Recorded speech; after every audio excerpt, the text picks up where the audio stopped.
What to do? I'm Wood Dude. Believe it or not, every once in a while, I'll have a lady over in my overpriced but still aggressively small apartment.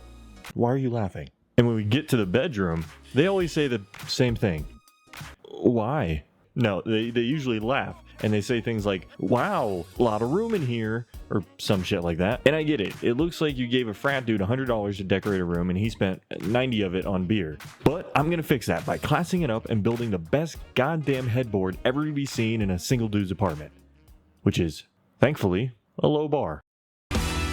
To start, I milled up some 2-inch thick rustic walnut and glued it into a mitered box frame ring type thing. Then for extra support, I added some plywood stretchers on the back and a couple dowels in the bottom two miters to strengthen things up. Because I'll admit, the miters on there aren't the best.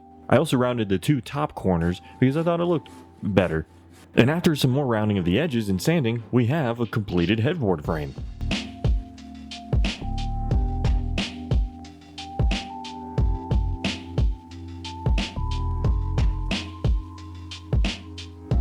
Now for the middle, I'm going to be doing some upholstery-ing and taking the lessons learned in my previous video and creating basically a giant bench cushion inside the headboard frame. I got a piece of 3/4 inch thick MDF that I cut to size to make sure it fit in the frame, and I carefully drilled a series of holes that are equally spaced apart, along with a giant hole in the middle using my jigsaw.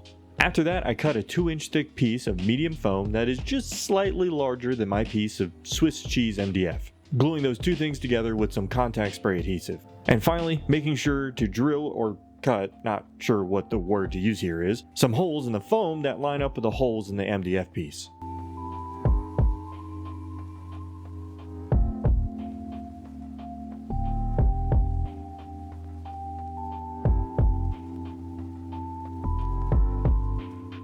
And now, it's fabric time. I went to my local Hobby Lobby and bought some of this blue pattern fabric made from cost $20 by the way, sweet mother of God. I placed the fabric over the foam. Don't ask me how, because it's just a blur of stretching, stapling, praying, more stapling, till eventually I got a giant seat cushion. But with a giant hole in the middle. And before I could tackle that hole, I need to tackle the smaller holes, which are there so I can create some diamond tufts in the fabric by stitching a button into the center of those holes. The buttons are created using the same fabric and a custom snap button kit I found on Amazon.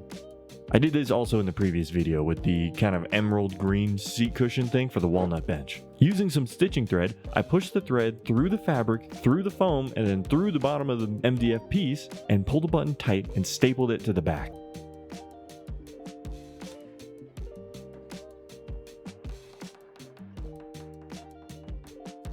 Once all the buttons are stitched in and stapled on the back, I did some final sanding and applying some finish, and boom, I have this headboard with that aforementioned giant hole, which now I'm going to plug up with this walnut and resin circle emblem I made. I just glued up a couple pieces of gorgeously book-matched walnut, flattened and then carved a design using my CNC. Then I poured in some black resin that once dried, I flattened and sanded once more. Now, I did fuck up and make it too small the first time, but I did get it right the second go around. I installed the emblem onto the headboard by screwing one of the stretchers into the emblem from the back. And I thought it looked pretty neat, spiffy keen as the kids say these days. I got it into the back of my Subaru, honestly barely, thank God, or that would have been kind of awkward.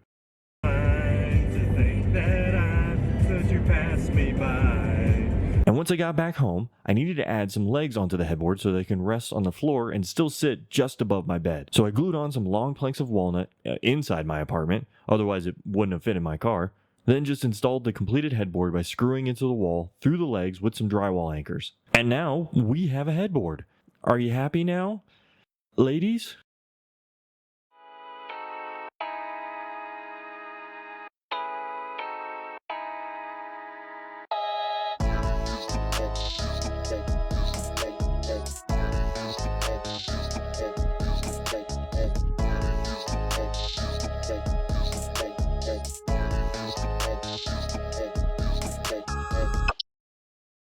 And there you have it, the best headboard to ever grace a lonely bachelor's apartment.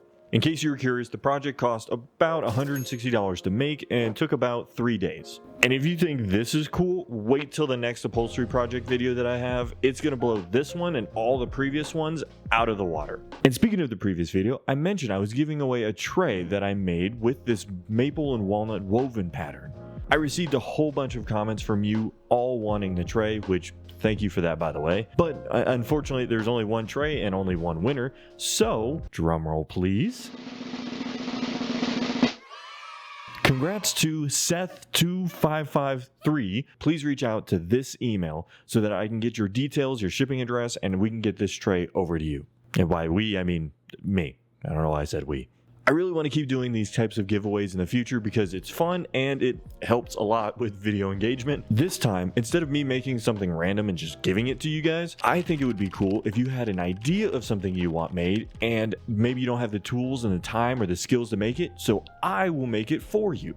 A few rules with this though. It has to be somewhat of a small item. Think like cutting board, key trays, jewelry box, something of that like. Second, you have to be willing to pay for the materials and the shipping cost. Third, you have to be okay with me making a YouTube video about me making the thing. Of course, I will blur out any personal details, but I want to post it on YouTube. And fourth, I know Christmas is around the corner. I want to get it to you before Christmas, but depending on the idea and what the item is and how much time I have, I don't know. I can't guarantee I'll get it to you before Christmas, but I'll try. And that's it. If you're interested, comment down below with the gift idea that you have. I'll respond to that comment and we can see if we can make this happen. Thank you for watching. I hope you enjoyed. I hope you have a good day. Peace.